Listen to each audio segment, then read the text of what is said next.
First of all, we would like to thank the Wayne Museum and the C.A.S.T Network for bringing us together. We would like to thank Mr. Gomez for sharing his story and listening to our stories. Mr. Gomez has served as the CEO of Geekdom and is the co-founder of the 80/20 Foundation, a philanthropic organization. He works with a network of professionals to grow a vibrant tech district in downtown San Antonio, and he also works as a board member for the C.A.S.T Network. Mr. Gomez has written about his drive to be creative and to enhance his own possibilities and dreams in Cilantro Diaries. His newest book, Tafolla Toro, talks honestly and openly about the struggles he faced in middle school while growing up in the C.A.S.T public school area. We are here to listen, to learn, and to ask questions, and to connect creatively to his story. We are also here to think about our own stories. So sit back and listen closely as we hear a short excerpt from Tafolla Toro by Lorenzo Gomez.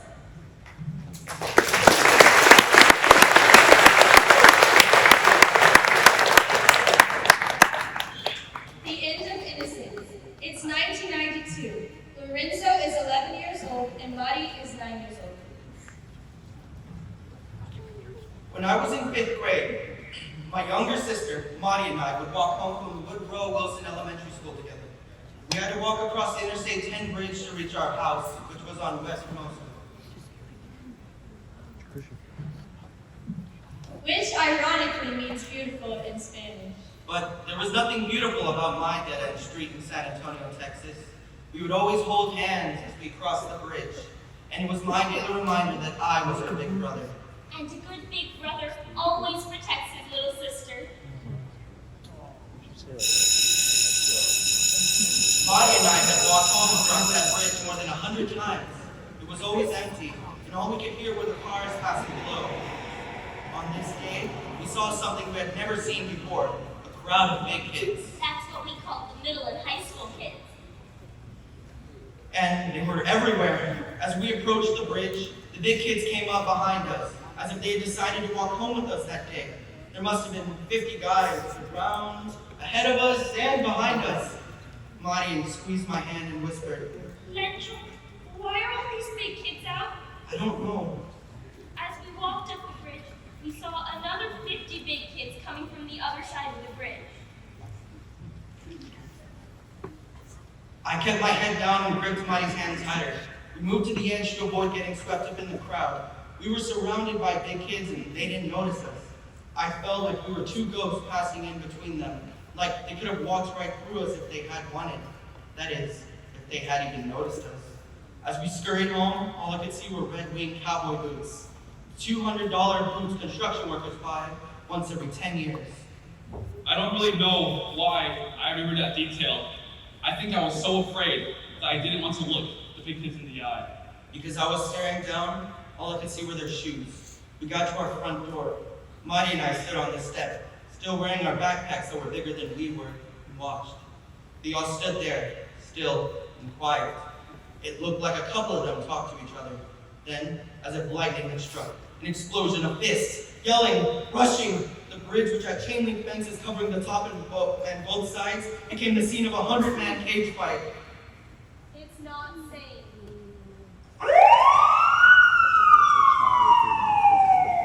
Almost as soon as it had started, a half-dozen cop cars pulled up on each end of the bridge, closing off any direct escape. The big kids then started to do things I didn't think were humanly possible. They jumped off the top of the bridge like comic book superheroes onto the access road below. They ran and leapt over 6-foot fences to get away from the cops. It's not safe.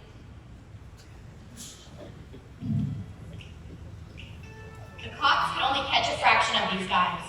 As I watched, I thought, It's not safe. Wow, that's the power of red-winged boots. If I had red-winged boots, I could do everything those guys did. I could be tough. Later, my friend told me that it had been a fight between two gangs, the Lynch Mob and the Camps. Before I saw that fight, school had been about learning. I thought the only thing I had to worry about was being a good student and being well-behaved. The fight on the bridge was the flicker of something I didn't understand about my environment to come that would lead me terrified. I thought for sure that this fight had to be a once-in-a-lifetime thing. As I prepared for middle school, I hoped and prayed that I would never see anything that big and uncontrollable ever again. I just want someone to say to me, I'll be there when you wait. The Harvard of middle schools. My parents had plans for me to go to college, so when my mom said, There's this new multilingual program in Tafolla Middle School. You can learn a foreign language. This is special. I can finally learn Spanish. A lot of Hispanics of my generation didn't learn to speak Spanish to children. The San Antonio School District had an informal policy saying they would only accept students who spoke English. So many Spanish-speaking parents stopped teaching their children Spanish. It's not safe. A whole generation of Hispanic children grew up without this piece of their culture. My own family felt this firsthand. There are 7 kids in my family, and the first 3, Danny, Denise, and Mark, all spoke Spanish as their first language. But when I put them in school, I was told, If they don't speak English, the school will not accept them. It's not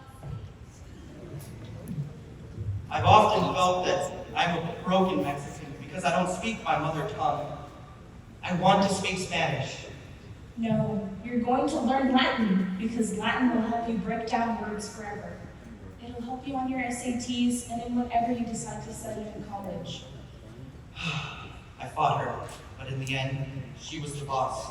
My grandma, Petra, who had the best sense of humor, teased her. Who's he going to speak Latin to? The Pope? when I applied and got in, it was one of the highlights of my young life. To me, going to this multilingual program sounded like getting accepted into college. And I later learned the principal proudly called Tafolla The Harvard of middle schools. I was happy about going to Tafolla, but I was also nervous. I wondered, will I live up to the specialness of this school? Am I really that smart? I know my 5th grade teacher thinks I'm smart, but will there be other teachers there? I don't know.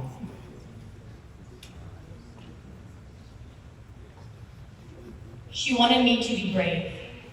Being nervous about going to school wasn't new for me. I'd been nervous the night before going to kindergarten. I remember Mom helping me put my things together for the next day. She remembered the first day of school for all 7 of her children. The one that stood out the most was my older brother Mark's first day of school. She said Mark wouldn't let her go in with him.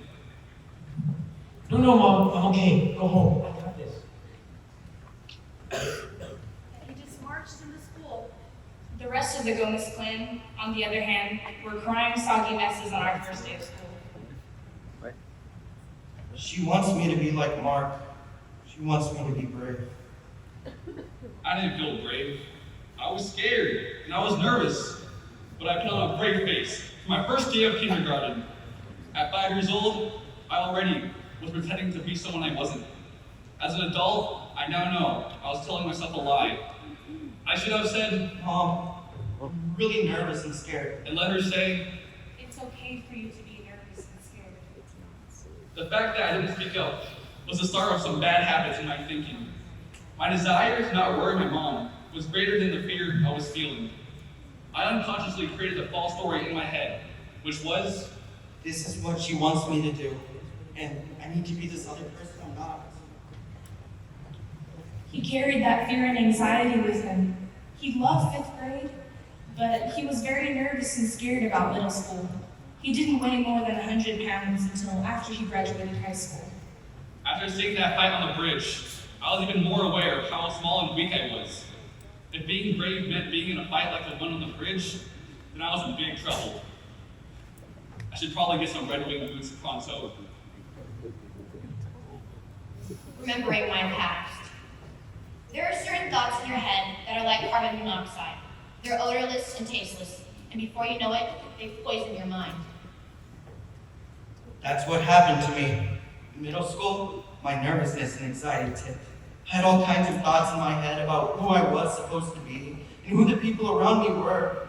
Many of them exaggerated, most of them untrue. That poisoned me in the years to come. The more I told myself stories about the things that were going on, the worse it got. I was so afraid and had so much anxiety during those 3 years of middle school. I completely blocked out my memories of that time. I simply refused to remember those years. As an adult, I decided to go to therapy to work on the unhealthy behaviors I developed in my life. I thought I had a problem with anger, addiction, and depression. But through therapy, I realized those were symptoms. There was a deeper cause underneath those symptoms, and that was my paralyzing fear. Write down the narrative of your life, beginning with your earliest memories, about things like when you started school, who took you, and how you felt. This is the story of the years I forgot, and how I made sense of them. Everything I went through then shaped everything that came after. Your story. Adults tend to underestimate young people in general. I want you to know that I see the adult in you, no matter what your age is. I believe that you are ready to think about the stories I tell and how they might help you see your own story. You might be feeling things that you don't have the language you need to talk about. You might be angry, or you might be scared. You might be nodding your head because you recognize yourself in this story. Or maybe you're too cool for school and think this is just a part of growing up. Either way, I know a part of you is listening, and I want to tell you this. A journey to mental health can start at any age. A healthy body is useless without a healthy mind. Think about your own story and the story you tell yourself. The adult Lorenzo that I am today has written a letter to my young self, Lencho. I want to give him and you some insight about what was really going on, as opposed to what young Lorenzo believed was happening at the time. If you only had room to stuff a couple of pages in your backpack, the letters are the ones I'd want you to take with you and go back to when you're struggling. All I can do is read a book to stay awake, and it rips my life away, but it's an escape. Escape. Escape. Escape. Escape. Escape. Escape. We should all look at the child we were, that middle school kid, and think about how hard they had it, what they overcame, what they would grow into. If we were to write a letter, it would begin.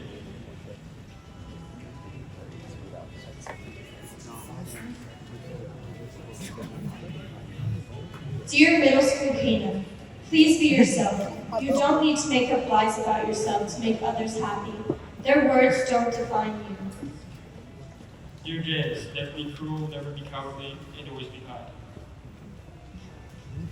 Dear Diego, I know you have probably heard this 100 times, but originality will always be a better tool than being a sheep. Do what you desire. Dear Sarah, it's okay if not everyone likes you. Don't let them take advantage of you, and remember that you're loved more than you know. Dear Connor, I know you don't understand, but be yourself and don't change for the world. Things will seem worse, but I promise that they will get better. Dear Finn, everyone knows that middle school sucks, but don't let people tell you what to do or how to live your life. Be yourself and don't be afraid of what other people think. Dear Bella, chill. You don't have to prove anything. These people are just like you. Dear Miguel, never be afraid to express yourself. You are strong, and you have meaning in the world, so much more than what people say.